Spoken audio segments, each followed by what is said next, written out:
భారత క్రికెట్ జట్టు head coach గా గౌతమ్ గంభీర్ బాధ్యతలు చేపట్టిన 5 నెలల్లోనే అటు అద్భుత విజయాలను ఇటు చారిత్రక పరాజయాలను చవిచూశారు. పరిమిత ఓవర్ల క్రికెట్ లో గంభీర్ వ్యూహాలు పక్కగా పనిచేస్తుండగా టెస్ట్ క్రికెట్ లో మాత్రం టీమిండియా గమ్యం గందరగోళంగా మారింది. ఈ నేపథ్యంలో టెస్ట్ ఫార్మాట్ కోసం ప్రత్యేక కోచ్ ను నియమించే స్ప్లిట్ కోచింగ్ విధానాన్ని బీసీసీఐ తీవ్రంగా పరిశీలిస్తున్నట్లు సమాచారం.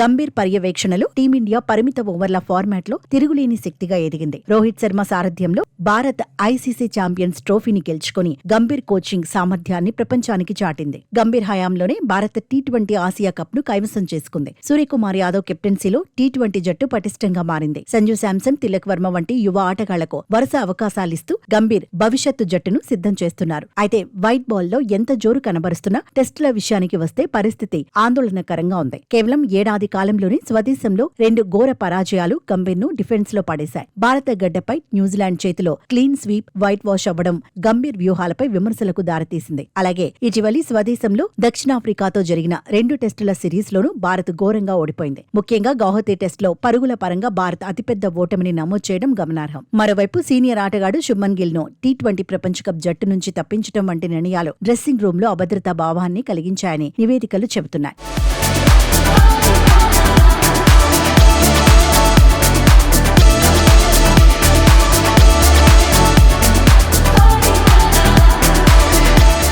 ఈ నేపథ్యంలో స్ప్లిట్ కోచింగ్ విధానంలో టెస్టు జట్టును గాడిలో పెట్టేందుకు వివిఎస్ లక్ష్మణ్ ను బీసీసీఐ ఉన్నతాధికారులు సంప్రదించినట్లు వార్తలు వచ్చాయి. అయితే బెంగళూరులోని national cricket academy centre of excellence బాధ్యతల్లో బిజీగా ఉన్న లక్ష్మణ్ సీనియర్ జట్టు కోచ్ గా రావడానికి ఆసక్తి చూపలేదని తెలుస్తోంది. ప్రస్తుతం గంభీర్ భవిష్యత్తు 2026లో జరగబోయే టీ20 వరల్డ్ కప్ పై ఆధారపడి ఉంది. భారత్ ఈ టోర్నీలో ఫైనల్ చేరితేనే గంభీర్ 3 ఫార్మాట్లలో కొనసాగే అవకాశం ఉంటుంది. జనవరి 11, 2026 నుంచి న్యూజిలాండ్ తో ప్రారంభం కానున్న హోమ్ సిరీస్ 3 వన్డేలు, 5 టీ20లు గంభీర్ కోచ్ కు మరో పరీక్ష కానుంది. అయితే Gambhir contract 2027 one day world cup వరకు ఉన్నప్పటికీ టెస్టుల్లో జట్టును విజయపథంలో నడిపించకపోతే స్ప్లిట్ కోచింగ్ అనివార్యం కానుంది. భారత్ తన తదుపరి టెస్ట్ సిరీస్లలో ఎలా పుంజుకుంటుందో వేచి చూడాలి.